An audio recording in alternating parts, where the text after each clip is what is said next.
नमस्कार शेतकरी मित्रांनो.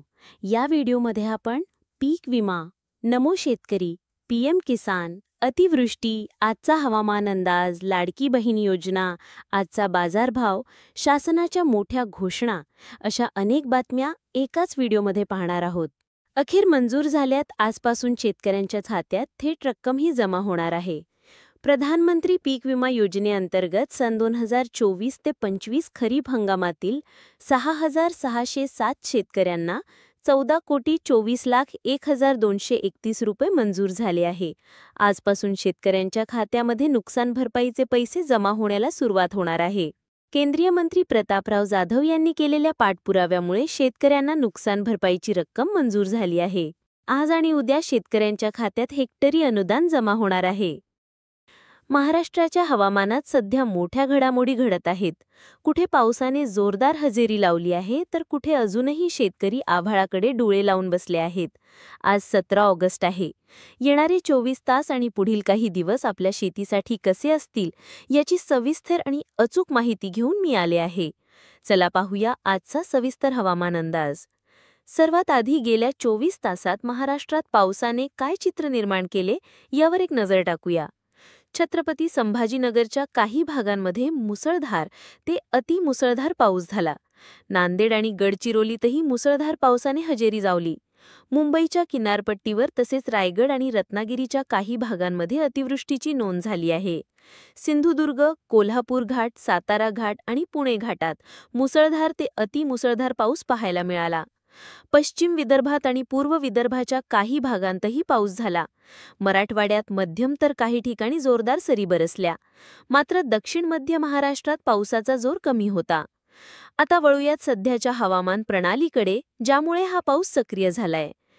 एक कमी दाबाचे क्षेत्र छत्तीसगड आणि विदर्भाच्या सीमेवर चंद्रपूरजवळ सक्रिय आहे. मॉन्सूनचा आस असलेला कमी दाबाचा पट्टा याच प्रणालीतून बंगालच्या उपसागरापर्यंत विस्तारला आहे. सोबतच उत्तर महाराष्ट्रापासून विदर्भापर्यंत दोन वेगवेगळ्या दिशांनी येणाऱ्या वाऱ्यांच्या संगमामुळे एक शिअर झोन तयार झाला आहे, जो या पावसाला अधिक ऊर्जा देत आहे. ही सर्व प्रणाली राज्यात जोरदार पावसासाठी पोषक ठरत आहे. आणि एक महत्त्वाची सूचना म्हणजे येत्या काळात बंगालच्या उपसागरात 18 तारखेला आणि त्यानंतर 24 तारखेला पुन्हा नवीन कमी दाबाचे क्षेत्र तयार होण्याची शक्यता आहे. म्हणजेच राज्यात पावसाचा जोर कायम राहण्याचे संकेत मिळत आहेत. आता पाहूयात सध्या कुठे पाऊस सक्रिय आहे.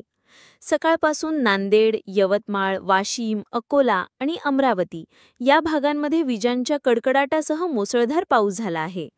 वाशिममध्ये तब्बल 89 मिलीमीटर पावसाची नोंद झाली आहे. सध्या नागपूर, गडचिरोलीचे उत्तर भाग, चंद्रपूर, भंडारा आणि गोंदियाच्या दक्षिण भागांमध्ये पावसाचे ढग सक्रिय आहेत. सोलापूर शहर, छत्रपती संभाजीनगर, अहमदनगरचा पूर्व भाग, जालना, परभणी, नांदेड, यवतमाळ, अकोला आणि बुलढाण्याच्या उत्तर भागांमध्येही नवीन ढग तयार होत आहेत. कोकण किनारपट्टीवर विशेषतः कोल्हापूर घाट, सिंधुदुर्ग आणि रत्नागिरीकडे पावसाचा जोर टिकून आहे. आज रात्रीच्या अंदाजावर नजर टाकल्यास कोकण किनारपट्टीवर रात्री उशिरा ते पहाटेपर्यंत मेघगर्जनेसह मुसळधार ते अतिमुसळधार पावसाची शक्यता कायम आहे. नागपूर, चंद्रपूर, गडचिरोली, वर्धा, अमरावती, अकोला आणि बुलढाण्याच्या उत्तर भागांमध्ये मुसळधार सरी राहतील. यवतमाळ, हिंगोली, नांदेडचे उत्तर भाग आणि वाशिममध्येही रात्री उशिरा ते पहाटे पुन्हा पाऊस होण्याचा अंदाज आहे. नाशिक, छत्रपती संभाजीनगर, जालना, जळगावच्या भागांमध्येही पावसाच्या सरी पाहायला मिळतील. आता पाहूयात उद्याचा म्हणजे 18 ऑगस्टचा सविस्तर अंदाज. उद्या दक्षिणेकडील घाट भागात म्हणजेच पुणे, सातारा, सांगली आणि कोल्हापूरच्या घाट परिसरात पावसाचा जोर प्रचंड वाढण्याची शक्यता आहे. इथे अतिमुसळधार पाऊस तर काही ठिकाणी अतिवृष्टी होऊ शकते. त्यामुळे या भागातील धरणांमधून विसर्ग होण्याची शक्यता आहे. नदीकाठच्या गावांनी सावध राहावे. रायगड, रत्नागिरी, सिंधुदुर्ग, मुंबई, ठाणे आणि पालघरच्या किनारपट्टीवरही मुसळधार ते अतिमुसळधार पाऊस होईल. जळगाव, छत्रपती संभाजीनगर, जालना, परभणी, नांदेड, यवतमाळ, चंद्रपूर, अकोला आणि बुलढाण्याच्या भागांमध्ये विजांच्या कडकडाटासह मध्यम ते मुसळधार पावसाची शक्यता आहे. उर्वरित महाराष्ट्रात विखुरलेल्या स्वरूपात मध्यम ते जोरदार सरींची शक्यता राहील. आणि आता सर्वात महत्त्वाचा भाग म्हणजे हवामान विभागाने दिलेला सतर्कतेचा इशारा. उद्या 18 ऑगस्टसाठी पुण्याच्या घाट परिसरात अतिवृष्टीचा रेड अलर्ट जारी करण्यात आला आहे. मुंबई, ठाणे, पालघर, रायगड, रत्नागिरी, सिंधुदुर्ग घाट, सातारा घाट, गडचिरोली, चंद्रपूर, यवतमाळ मध्ये मुसळधार ते अतिमुसळधार पावसाचा ऑरेंज अलर्ट आहे. तर जालना, परभणी, हिंगोली, नांदेड, अमरावती घाटासाठी मुसळधार पावसाचा येलो अलर्ट आहे. तर उर्वरित अनेक जिल्ह्यांमध्ये विजांच्या कडकडाटासह पावसाचा येलो अलर्ट देण्यात आला आहे. तर हा होता राज्यातील पावसाचा सविस्तर अंदाज. हवामानातील प्रत्येक लहान मोठा बदल आणि त्याचे तुमच्या भागावर होणारे परिणाम आम्ही तुमच्यापर्यंत अत्यंत जलद गतीने पोहोचवत राहू. त्यासाठी तुम्हाला आपल्या चॅनलला सबस्क्राईब करून ठेवावं लागेल. आता पाहूया नॉन स्टॉप झटपट ठळक बातम्या. नाशिक जिल्ह्यामध्ये 30% शेतकऱ्यांनी 2 वेळेस मुदत वाढून सुद्धा आपला फार्मर आयडी काढलेला नाही. त्यामुळे अशा शेतकऱ्यांचा वेळ आता फार्मर आयडी काढण्यामध्ये जाईल. जास्तीत जास्त शेतकऱ्यांनी फार्मर आयडी काढून कृषीविषयक योजनांचा लाभ घ्यावा अशा प्रकारचे आवाहन कृषी विभागामार्फत करण्यात आलेले आहे. अंगणवाडी कर्मचारी सभेच्या कमलाताई पेरुडकर यांनी केली संघटनेची भूमिका स्पष्ट. लाडकी बहीणच्या फेर सर्व्हिस नकार देण्यात आलेला आहे. सरकारला कर्जबाजारी झाल्याची जाणीव झाल्यामुळे त्यांच्या चुकांचा रोष अंगणवाडी सेविकांनी का घ्यावा असा प्रश्न उपस्थित करण्यात आलेला आहे. शेतकरी मित्रांनो, दररोज अशाच प्रकारचे महत्त्वपूर्ण अपडेट जाणून घेण्यासाठी आताच आपल्या चॅनलला सबस्क्राईब करून बेल आयकॉनला ऑलवरती सेट करून घ्या. 4 तालुक्यामध्ये अतिवृष्टीची नोंद करण्यात आलेली आहे. जनजीवन विस्कळीत झाल्यामुळे रस्ते बंद झालेले आहे. इरे धरणाचे 3 दरवाजे उघडलेले असून सर्वाधिक पाऊस हा बल्लारपूरमध्ये झालेला आहे. अतिवृष्टीमुळे 250 ते 300 हेक्टरवरील ऊसाचे नुकसान झालेले आहे. आसरा तालुक्यामधील 6 गावांना पंचनाम्याचे आदेश देण्यात आले. भंडारा जिल्ह्यामध्ये पावसाने लावली दमदार हजेरी. 17 ऑगस्टला ऑरेंज छालं जारी करण्यात आलेला असून सरतेचा इशारा देण्यात आलेला आहे. भंडारा जिल्ह्यामध्ये गेल्या 15 जोरदार पावसाची शेतकऱ्यांना अपेक्षा होती. मात्र या काळामध्ये फक्त काही ठिकाणी हलक्या पावसाच्या सरी कोसळल्या होत्या. शेत आणि पिकांसाठी आवश्यक ओलावा अद्यापही मिळालेला नाही. अखेर बुधवारी म्हणजेच दिनांक 13 रोजी दिवसभर थांबून पावसाने हजेरी लावली. कधी जोरदार पाऊस तर कधी हलक्या सरीने नागरिक भिजले. या बदलत्या हवामानामुळे शेतकऱ्यांमध्ये आशेचे किरण निर्माण झालेले आहेत की मान्सून पुन्हा सक्रिय होईल आणि शेतांमध्ये आवश्यक ओलावा मिळेल. देवगाव शहरामध्ये पावसाने कृषी गोदामाची भिंत पडली. 15 लाख रुपयांचे झाले नुकसान. मुंबईमध्ये फक्त मानसे आणि उद्धव सेनेचीच ताकद. राज ठाकरे म्हणाले, तयारीला लागा. कार्यकर्त्यांना दिल्या सूचना. ई-पीक पाहणी ॲप्लिकेशन चालेना. पीक नोंदणी करायची कशी? सोयगाव तालुक्यातील शेतकरी त्रस्त झालेले असून आतापर्यंत फक्त 8% नोंदणी पूर्ण. सरकारला त्याची जागा दाखवण्याचा निर्धार करू. शरद पवार म्हणाले, जनसुरक्षा कायद्याविरोधामध्ये संघर्ष समितीची एकजूट. अजित पवारांनी लाडकी बहीण योजना आणल्यामुळे 238 जागा मिळाल्याचा दावा प्रदेशाध्यक्ष खासदार सुनील तटकरे यांनी गुरुवारी केला. गाई बैलांना जीव लावला. लंपीने शेतकऱ्यांच्या पोटामध्ये गोळा आणला. पुणे जिल्ह्यामध्ये एकूण 1710 जनावरांना झाली लागण.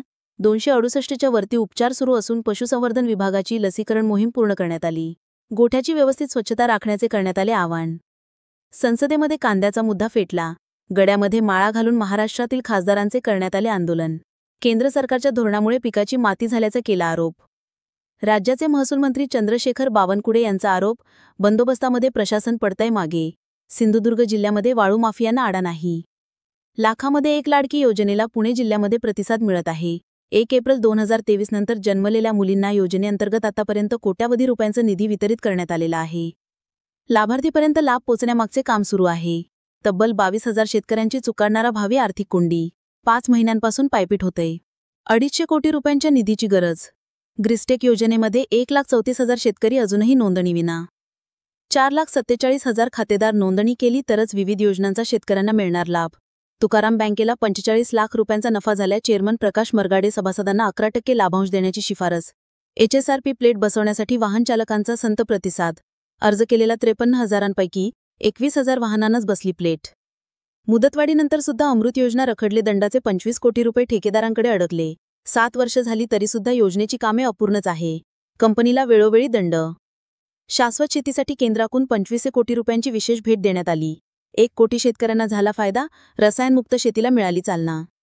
तरी पीक विमा योजनेच्या मुदतवाढीमध्ये वाढ करण्यात आलेली आहे. बटाटा, हळद, कांदा पिकासाठी विमा भरण्याचे करण्यात आले आवाहन. शिक्षक भरती प्रक्रिया ही लवकरच होणार. शिक्षण मंत्री MC सुधाकर. 50,000 जागा रिक्त असल्याचे सांगण्यात आले.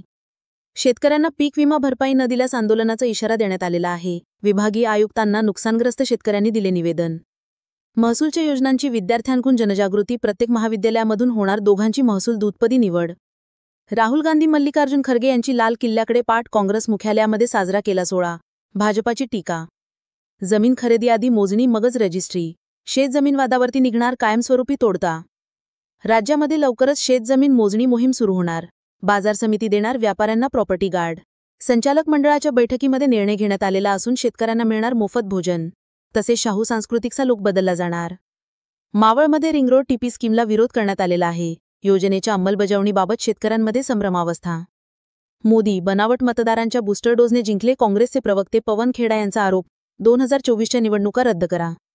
रत्नागिरी जिल्ह्याला पावसाने जोडपले. जनजीवन विस्कळीत झालेले असून समुद्राला सुद्धा उधाण आले. समुद्रकिनाऱ्यावरती 3 ते 5.6 फुटांच्या लाटा. गावांनाही धोका निर्माण. विकसित भारतासाठी महाराष्ट्राचे विशेष योगदान आहे. मंत्रालयातील राष्ट्रध्वजारोहण प्रसंगी मुख्यमंत्री देवेंद्र फडणवीस यांचे प्रतिपादन. शेतकरी मित्रांनो, नमो शेतकरी योजनेच्या 7व्या हप्त्याबाबत अत्यंत महत्त्वाची अपडेट समोर आलेली आहे.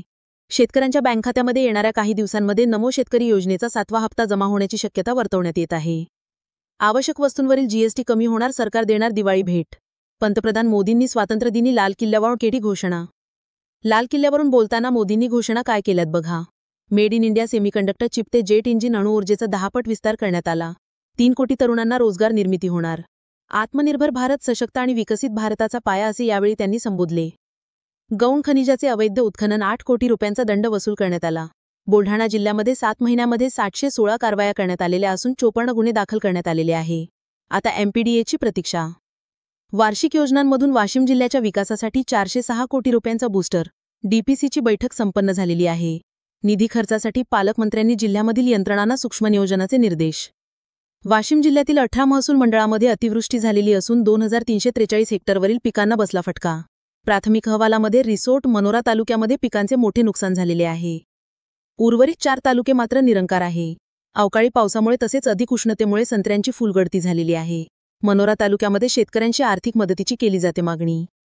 टेपोस नसल्याने सिन्नरचे घरकुल लाभार्थी मोफत वाळूपासून वंचित. शासकीय वाळूच्या भरोशावरती राहण्याऐवजी वॉशस्टँडचा वापर. पुरवठ्याबाबत यंत्रणा मात्र सुस्त. चांदी नदीला पूर आले असून बस अडकले. सर्व पूल रात्रभर तिले पाण्याखाली. जनजीवन विस्कळीत झालेले असून बार्शी तालुक्यामध्ये ऑगस्टच्या 13 दिवसांमध्ये 91% पाऊस झाला. उत्तर दक्षिण अक्कलकोटच्या 7 मंडळामधील पिकांचे पंचनामे अतिवृष्टी झाल्याने झाले आदेश. उत्तर तालुक्यामध्ये सर्वाधिक 684 मिलीमीटर पावसाची नोंद झाली. सद्यस्थितीमध्ये शेतकऱ्यांकडे सोयाबीन संपले आणि मार्केट यार्डातील दर मात्र वाढू लागले. सोलापूर बाजार समितीमध्ये सोयाबीनचा दर वाढल्याचे दिसून आले आहे. गुरुवारी 15 क्विंटल आवक होती. चांगल्या मालाला 4800 रुपये प्रति क्विंटलपर्यंत दर मिळाला, तर सरासरी दर हा 4600 रुपयापर्यंत मिळत आहे. औंढा नागनाथ परिसरामध्ये भर पावसामध्ये लाडक्या बहिणींचा रस्ता रोको आंदोलन. जाचक निकष रद्द करून 2100 रुपये हप्ता देण्याची केली मागणी. कारण राज्यामध्ये लाडक्या बहिणींना 1500 रुपयाऐवजी 2100 रुपये महिना देण्याचे आश्वासन माहिती विधानसभा निवडणुकीदरम्यान दिलेले होते. यानंतर हप्ता दर वाढलाच नाही, उलट जाचकटी लावून लाडक्या बहिणींचा लाभ बंद करण्याचे काम राज्य शासन करत आहे. अशा प्रकारचा आरोप करत जाचकटी त्वरित रद्द करण्यात याव्या व दिलेल्या आश्वासनाप्रमाणे 2100 रुपये खात्यामध्ये जमा करावेत, या मागणीसाठी धाला फाटा येथे 1 तास रास्ता रोको आंदोलन करण्यात आले. शेतकऱ्यांची पीक संरक्षणास अनुसुकता. 2.25 लाख खर्च कमी झालेले असून प्रधानमंत्री पीक विमा योजना. शेतकरी विषयाची रक्कम वाढल्याने उदासीनता. आता निराधार लाभार्थ्यांना घरीच मिळणार हयातीचे प्रमाणपत्र. डिजिटल सुविधेमुळे लाभार्थ्यांची आता गैरसोय टळणार. अमरावती जिल्ह्यामध्ये 18 घरकुले, 2 सिंचन विहिरी आणि 64 शौचालये बोगस ठरली. तळेगाव दशासर ग्रामपंचायतचा प्रताप सियोनद्वारा गाठी चौकशी समितीचा अहवाल अखेर 2 महिन्यानंतर मिळाला. दुसऱ्या शालेय गणवेशाचा निधी 1,12,000वरती लाभार्थी 3,23 लाख रुपये प्राप्त झाले. अमरावतीमधील तिवसा परिसरामध्ये 33 महसूल मंडळांमध्ये अतिवृष्टीची नोंद करण्यात आली. तिवसा तालुक्यामध्ये 1 लाख हेक्टर शेतजमीन खरुडलेली आहे, तर 10 घरांची पडझड झालेली आहे. शेती पिकांचे प्रचंड नुकसान झालेले आहे. भंडारा जिल्ह्यामध्ये पीक विमा गतवर्षीच्या तुलनेमध्ये यंदा 22,000 शेतकऱ्यांची पाठ. सुधारित अटीमुळे कमी प्रतिसाद मिळत असल्याने केवळ 91,000 शेतकऱ्यांचा सहभाग मिळाला. यवतमाळ जिल्ह्यातील 8 तालुक्यांमध्ये 27 मंडळांमध्ये अतिवृष्टी झाली. 42 मिलीमीटर पावसाची नोंद झालेली असून शेत शिवाराला बसला फटका. रत्नागिरी जिल्हा परिषदेला सौराचीमधून मिळाले तब्बल 42 लाख रुपयांचे उत्पन्न. 9 महिन्यामध्ये 9,50,000 युनिट वीज निर्मिती. पथदिव्यांचे बिल शून्यावरती आणण्याचा प्रयत्न सुरू. जालना जिल्ह्यामध्ये 318 शेतकऱ्यांना अपघात सुरक्षा सानुग्रह अनुदान योजनेचा आधार मिळाला. यंदा बजेट नसल्यामुळे 58 प्रस्ताव प्रलंबित असून गतवर्षी 425 लाखांचा निधी वाटप करण्यात आला होता. नळदुर्ग येथील बोरी धरण भरले, सांडवा वाहू लागला. नर्मदी धबधबा लवकरच होणार प्रवाही शेती. शेतीचा पाण्याचा प्रश्न सुटला. लॉटरीच्या माध्यमातून शेतकऱ्यांना कडबाकट्टी, पाणबोडी मोटर तसेच 2,500 कृषी साहित्यांसाठी 21,000 शेतकऱ्यांचे अर्ज दाखल करण्यात आलेले आहे. खत लिंकिंगचा गोरखधंदा शेतकरी दुकानदार वडी कृषी विभागाच्या नावाखाली खतांचा काळाबाजार होत असून कंपन्यांशी मिलीभगत असल्याचा केला जातोय आरोप. जलजीवन योजनेचे काम निकृष्ट दर्जाचे असून चाफळच्या ग्रामस्थांची पाण्यासाठी भटकंती होते. पालकमंत्र्यांनी लक्ष घालण्याची केली जाते मागणी. सरकारकडून हाय सिक्युरिटी नंबर प्लेटसाठी 30 नोव्हेंबरपर्यंत मुदतवाढ देण्यात आलेली आहे. छत्रपती संभाजीनगर जिल्ह्यातील 18.5 लाखांपेक्षा अधिक वाहनधारकांना मिळाला दिलासा. अशाच प्रकारच्या महत्त्वपूर्ण बातम्या दररोज मोफत जाणून घेण्यासाठी आताच आपल्या चॅनलला सबस्क्राईब करून ठेवा. भेटूया पुढच्या व्हिडिओमध्ये. तोपर्यंत आपली आणि आपल्या परिवाराची काळजी घ्या.